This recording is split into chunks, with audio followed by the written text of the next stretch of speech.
আপোনালোকে দম নিদিব, আপোনালোকে দম নিদিব। আমি ইয়াতে প্ৰটেষ্ট কৰি আছো।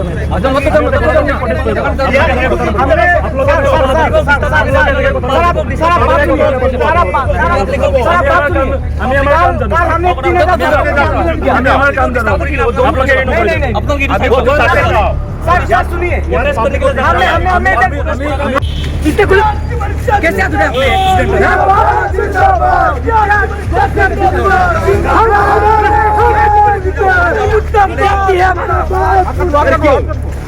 নজলাব বুলি কৈছে ন আপোনালোকে নিজে কৈছে নজলাব বুলি।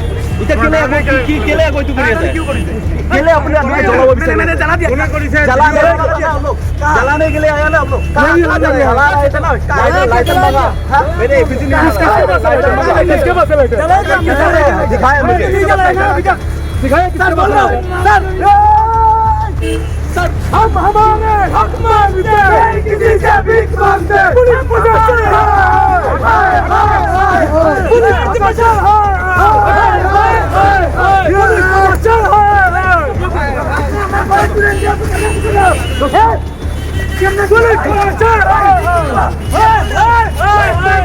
पुलिस प्रशासन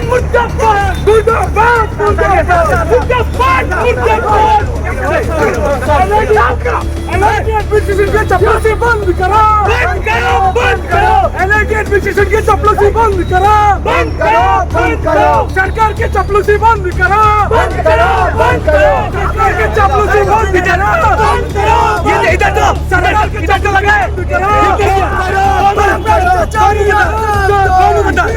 कौन होता है किसके ऊपर आपने जो अभी तो लगाए ना अभी तो लगाए ना अभी तो लगाए ना अभी तो लगाए ना पुलिस पुलिस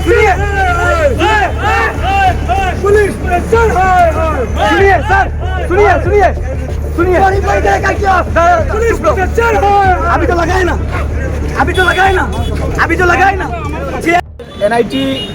এনআইটিতে যেভাবে নির্মমভাবে একটা ছাত্র নিজের জীবন দিয়ে দিয়েছে সুইসাইড করে, তারই প্রতিবাদে বিদ্যার্থী পরিষদ আজ আন্দোলনে নেমেছে। আমরা সকলে জানি বিকে রয় নামে একজন এই মেকানিক্যালের একজন প্রফেসর, উনি একটা প্রিপ্লেন মার্ডার করেছেন এই এনআইটির বুকে।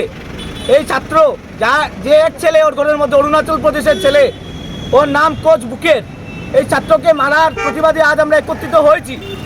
আমরা সকলে জানি কাল এই ঘটনা হওয়ার পর পুলিশ প্রশাসন এসপি ডিসি এখানে ছিলেন। এই সময় ছাত্রদের উপর নির্মমভাবে লাঠিচার্জ হয়। এই লাঠিচার্জের মাধ্যমে কিছু ছাত্রদের উপর এমনভাবে লাঠিচার্জ হয় ওদের ফ্র্যাকচার হয়। কিছু ফিমেল ছাত্রদের উপর মেল প্রশাসনের দ্বারা লাঠিচার্জ করা হয়। তা কি এই শিশু সমাজ এবং ছাত্র সমাজ মেনে নেবে? এই বিদ্যার্থী পরিষদ মেনে নেবে? আমরা জানি বিশ্ববিদ্যালয়ের মধ্যে গতকাল আমরা 3000 ছাত্র নিয়ে আন্দোলনে বসেছিলাম।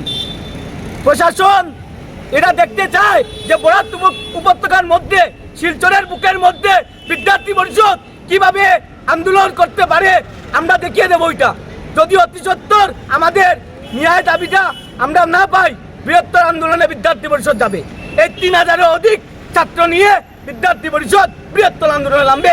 এবং সেইকাৰণে অখিল ভাৰতীয় বিদ্যাৰ্থী পৰিষদে 5টা বা 6টা দফা জোৰে এখন মেমৰেণ্ডামটো আনিছোঁ। কিন্তু আমাৰ মুখ্য দাবী যে সন্মানীয় উপাচাৰ্য মহোদয়ৰ জৰিয়তে বৰ্তমান এক্সামিনেশ্যন ব্ৰাঞ্চত থকা ব্যক্তিজন, যিজন ব্যক্তিয়ে প্ৰমুখৰূপে ইয়াত লিড লৈ আছে, এই ব্যক্তিজনক ইয়াৰ পৰা আঁতৰাব লাগে। আৰু যেতিয়ালৈকে তেওঁক ইয়াৰ পৰা আঁতৰা নহ'ব, কাৰণ কিয় এজন ছাত্ৰই যেতিয়া এগৰাকী ছাত্ৰীয়ে যেতিয়া এখন বিশ্ববিদ্যালয়ৰ পৰা আন এখন বিশ্ববিদ্যালয়ত এডমিশ্যন ল'ব বিচাৰে আৰু তেওঁ যেতিয়া অসম বিশ্ববিদ্যালয়ৰ অন্তৰ্গত এগৰাকী ছাত্ৰী হয়, এই ছাত্ৰীগৰাকী যদি কমপ্লেইন কৰে যে মোক সময়মতে ৰিজাল্টটো লাগে বুলি, সেই ছাত্ৰীগৰাকীক মাতি আনি পেলাই ইয়াত গাৰ্জেনৰ জৰিয়তে ক্ষমা খোজাৰ কাৰণে বাধ্য কৰা হয়। তো একনায়কত্ববাদ যি চলাই আছে এইখন বিশ্ববিদ্যালয় এক্সামিনেশ্যন ব্ৰাঞ্চৰ যিজন কণ্ট্ৰলাৰ, তেখেতক যেতিয়ালৈকে সেইখন ছুটিৰ পৰা আঁতৰোৱা নহ'ব তেতিয়ালৈকে বিদ্যাৰ্থী পৰিষদে আন্দোলন কৰি যাব।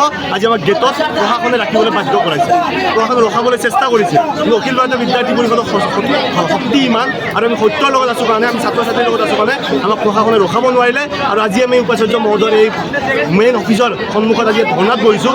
যেতিয়ালৈকে উপাচাৰ্য মহোদয়ে সেইজন ব্যক্তিৰ ৰেজিগনেশ্যন লেটাৰখন আনি আমাৰ হাতত নিদিব তেতিয়ালৈকে আমি ইয়াৰ পৰা নুঠোঁ। কাৰণ কিয় ভৱিষ্যতে তেওঁৰ ওপৰত ইনকুৱাৰী বহক, তেওঁ নিৰ্দোষী বুলি প্ৰমাণ কৰি দেখুৱাওক, তেওঁৰ পৰা মাৰ্কশ্বিট লিক হোৱা নাই বুলি প্ৰমাণ কৰি দেখুৱাওক। তেতিয়া আমি মানিম যে সেইজন ব্যক্তি যি একো নাই কৰ্তব্যত চলাই আছে, ছাত্ৰ ছাত্ৰীৰ ওপৰত যে মানসিক হাৰাশাস্তি চলাই আছে, তাক আমি বিদ্যাৰ্থী পৰিষদে মানি নলওঁ। আগন্তুক সময়খিনি আৰু उसका बिहेवियर नॉर्मल था, लेकिन कल जब वो एडमिन गया था सुबह तो उसके साथ शायद कुछ बहुत बुरा हुआ, वो तो नहीं जानते हम, जिसकी वजह से उसे ये इतना बड़ा स्टेप लेना पड़ा। कल जब 12 बजे के आसपास वो रूम में पढ़ाई से इतना उसे स्ट्रेस मिल रहा था कि वो पढ़ रहा था, अपने लास्ट टाइम में भी वो पढ़ाई कर रहा था। तो उसके बाद जब हम क्लास चले गए, 2 घंटे बाद हम आए, हमने डोर नॉक किया तो उसने डोर नहीं खोला।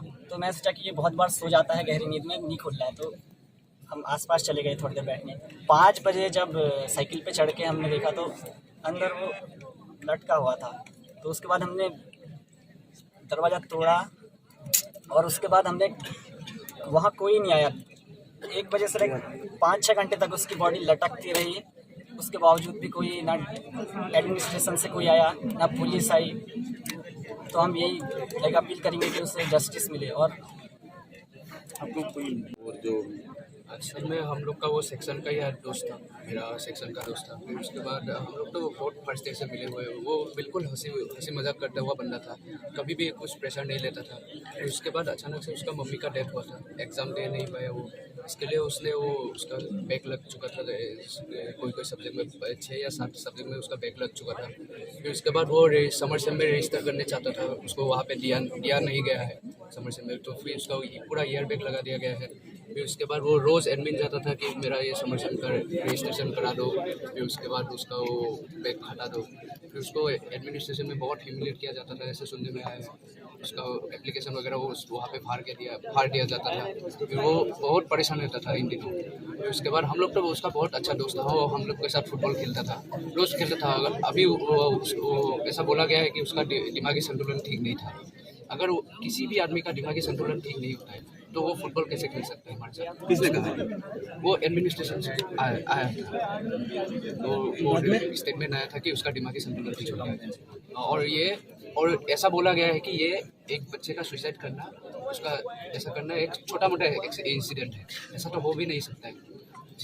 जिसका बच्चा मरा होता है उसको पता चलता है कि ये छोटा मोटा इंसिडेंट है कि एक बड़ा इंसिडेंट है। फिर उसके बाद कल हम लोग क्लास गए थे। फिर उसके बाद हम लोग लैब से 4:30 बजे के आसपास आए। फिर उसके बाद हम लोग रूम पे रेस्ट कर रहे थे। फिर उसके बाद इसका रूममेट वगैरह वो सब आए हमारे रूम में, वो बोला कि कोच ने ऐसा एक कदम उठा दिया। उसके बाद हम लोग दौड़ के गए थे। फिर उसके बाद हम लोग जब उसका दरवाज़ा ऐसे खोल के देखा, फिर मैं अपने होश में नहीं था उस समय, मैं पूरा बैकअप कर गया, मैं देख ही नहीं पाया उसका ऐसा अच्छा दोस्त हमारा था। उसके बाद एडमिनिस्ट्रेशन को बताया गया था कि ऐसा एक स्टूडेंट ने ऐसे सुसाइड कर लिया। फिर वहाँ से उसका बॉडी 4-5 घंटे वहीं पे लटका हुआ था। एडमिनिस्ट्रेशन से सिर्फ 2 सर आए थे और हमारे वार्डन सर 2 आए थे, बाकी कोई नहीं आया था। वो एडमिनिस्ट्रेशन से डायरेक्ट मना कर दिया गया था कि कोई नहीं आएगा। प्रॉब्लम ये है कि हम लोग का एडमिनिस्ट्रेशन सुनना नहीं चाहता है। आप किसी भी चीज़ के लिए उनके पास जाएंगे तो उनके पास एक रिप्लाई होता है, या तो वो आपका एप्लीकेशन फाड़ के आपके मुंह पे फेंक देंगे, या तो बोलेंगे कि मुझे नहीं पता है, दूसरे के पास जाओ, तीसरे के पास जाओ, चौथे के पास जाओ, और एंड में दौड़ाते रहते हैं। हम लोगों के इनफैक्ट पिछले दिन तक भी सिचुएशन थोड़ा स्टेबल था।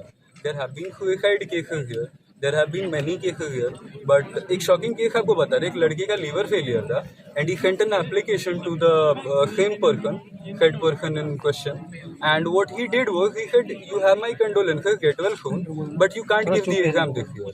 तो आप किसी स्टूडेंट की एबिलिटी को लिमिट कर रहे हैं। आप 75% अटेंडेंस का क्राइटेरिया रखते हैं, that is the basic criteria कि आप एग्जाम दे पाए। आपको कैसे पता है कि वो 75% क्लास अटेंड करने वाला ही पास होगा, जो नहीं कर पा रहा वो फेल ही होगा? तो किस बेसिस पे आप 75% अटेंडेंस की बात करते हैं? अगर आप ये कहते हैं कि हाँ तुम लोग रूम में सोने वाले हो, तो obviously that is the students decision. दूसरी चीज़ हमारा मांग ये है कि जो पुलिस वाले कल लाठी चार्ज किए वेरी रिस्पेक्टफुली, कि आप लोग किस बेसिस पे लाठी चार्ज कर दिए लड़कियों पे? आप खुद मेल हैं, आपके ऊपर अगर हम लोग काउंटर केस करते हैं तो आपकी तो वर्दी खा जाएंगे। It is that simple. तो आपको भी तो सोचना चाहिए ना, स्टूडेंट है और दूसरा यंग ब्लड है। अगर कहीं रिबेल करके आपके ऊपर हाथ उठा दिया in act of self defence, तो आप तो कुछ नहीं कर पाइएगा, दूसरे मार और खाइएगा। तो please try not to do that type of thing. अगर आपको कंट्रोल करना है सिचुएशन, तो आप बात पे कंट्रोल कीजिए ना।